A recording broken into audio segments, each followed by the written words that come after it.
Hi friends, welcome back, and today we'll be reading the book The Magic of Spider-Woman. This is the story of Wandering Girl who came to be known as Weaving Woman and of the terrible thing that happened when she disobeyed Spider-Woman. And this is how the old ones told it. Before the beginning of time, there were only the animal beings and the insects who made their homes in the third world. One of the insect beings was Spider-Woman, and she knew the secret of how to spin and to weave. The third world was flooded, but the animal beings and the insect beings escaped through a hollow reed up into the fourth world.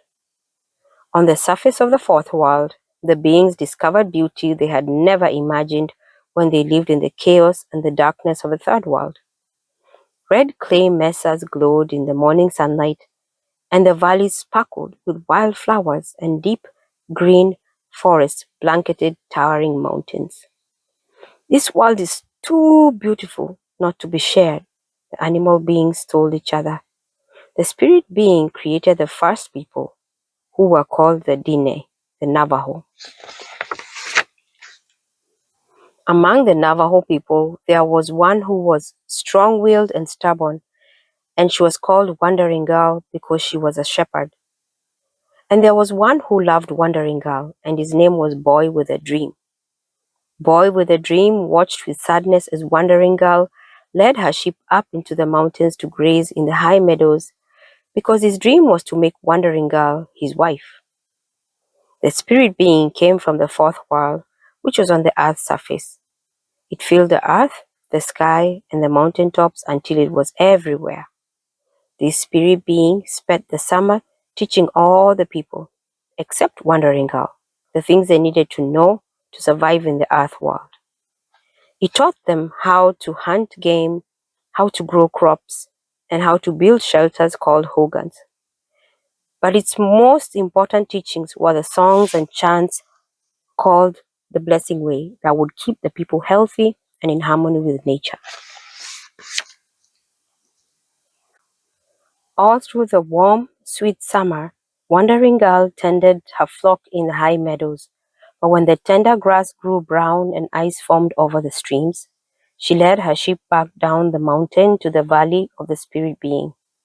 She expected to find her people waiting there to welcome her, but instead she was greeted by silence.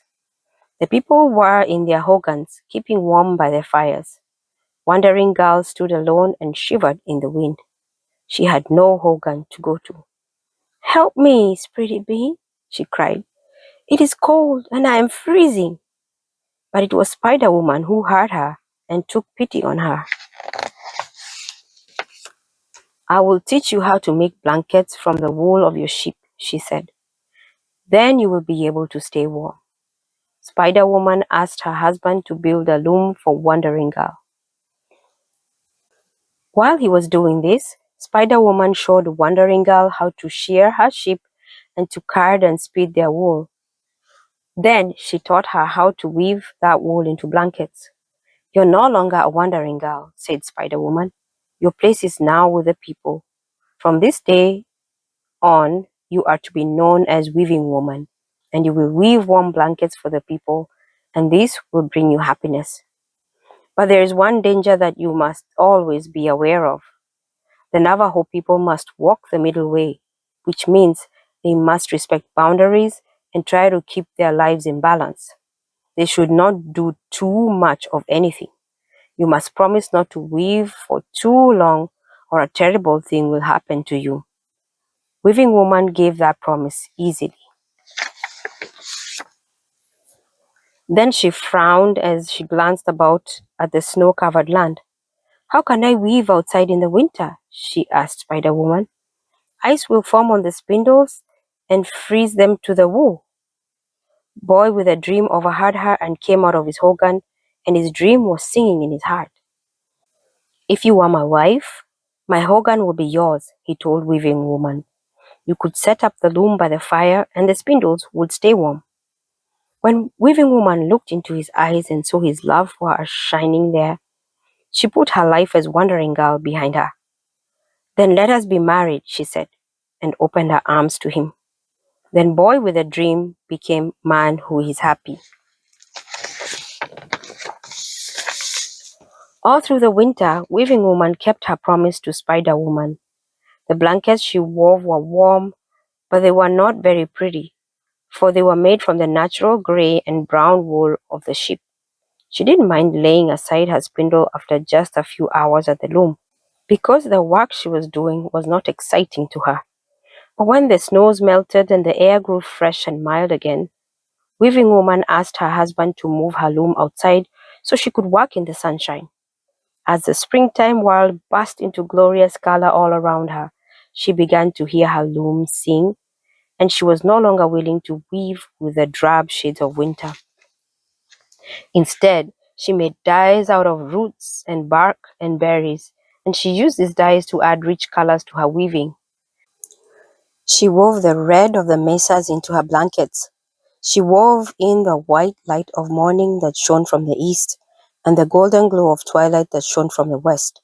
She wove in the blue of the happy skies of the south, and the black of the clouds from the north that brought rain to the desert. She used those colors to turn her blankets into pictures. Into one of her blankets she wove a picture of rainbows. Into one of her blankets she wove a picture of mountains. Into one of her blankets she wove a picture of birds and deer and buffalo, and of the man who is happy hunting with his bow and arrow.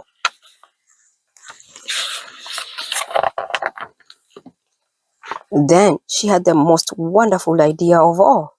She would weave a picture for the spirit being using every color in nature, and would create the most beautiful blanket in all of the world.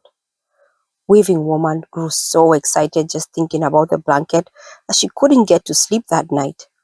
She began to weave in the first light of the morning, and when darkness fell, she was still at work at her loom. She could not bear to stop. The next day, she rose at dawn and wove until sundown. The following day, she did the same.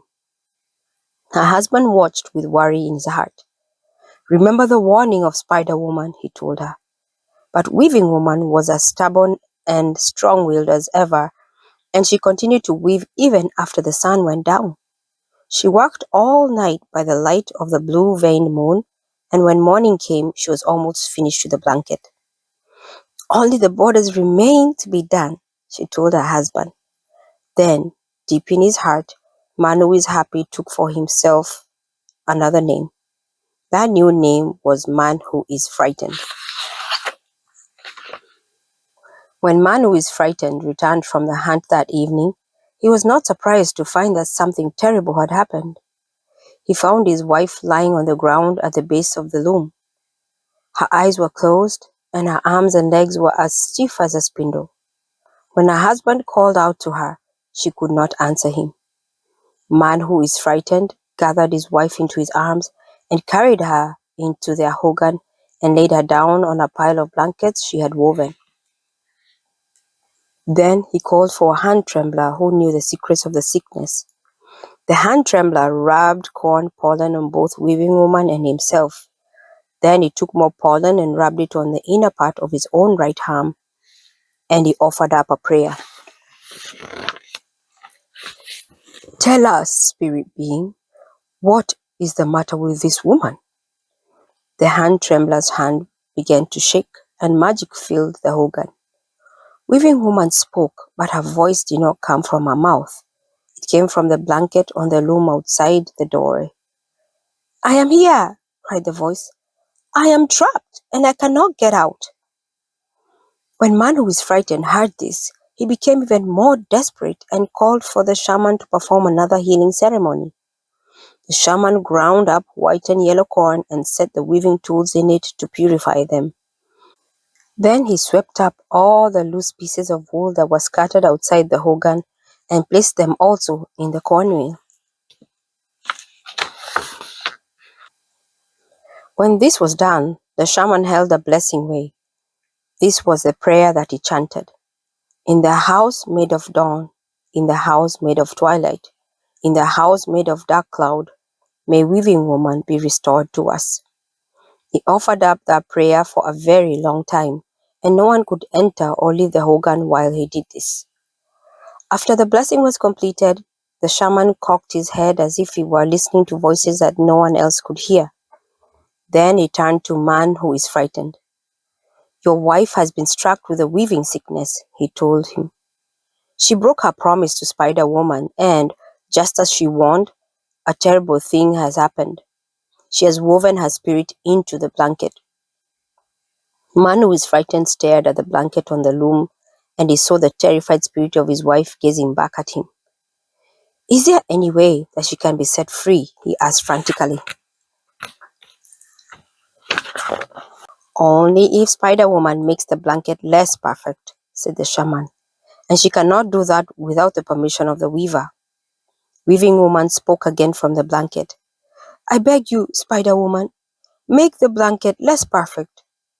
As Weaving Woman's plea filled the organ, Spider Woman rose from the blanket and pulled loose a strand of the wool from the soft grey background.